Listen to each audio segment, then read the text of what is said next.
কিছু ক্ষত আছে যাদের কোনো রক্ত নেই, তবু তারা গোপন হৃদয়ে বসবাস করে নীরব আগ্নেয়গিরির মতো, হাসির ভেতর স্বাভাবিক কথোপকথনের ফাঁকে।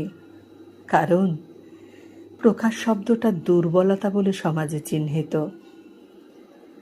আমার শরীরের অঙ্গ প্রত্যঙ্গ জানে কত রাত তারা শুনেছে অদৃশ্য স্বীকারোক্তির শব্দ, কত না বলা বাক্য পৃথিবীর গভীর মাটির মতো স্তরে স্তরে জমে আছে।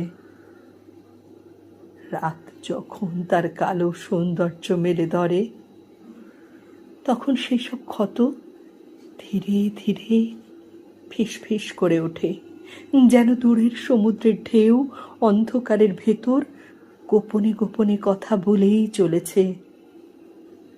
আর ভোর এলে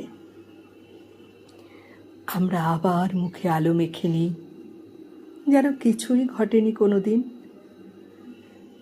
আমি মাঝে মাঝে নিজের ভেতরের ক্ষতকে ছুঁয়ে দেখি। তারা কোনো শব্দ চায় না, কেবল চায় একটি স্বীকৃতি, যে কেউ একজন জানুক এই পৃথিবীতে এমন ব্যথাও একদিন বেঁচে ছিল।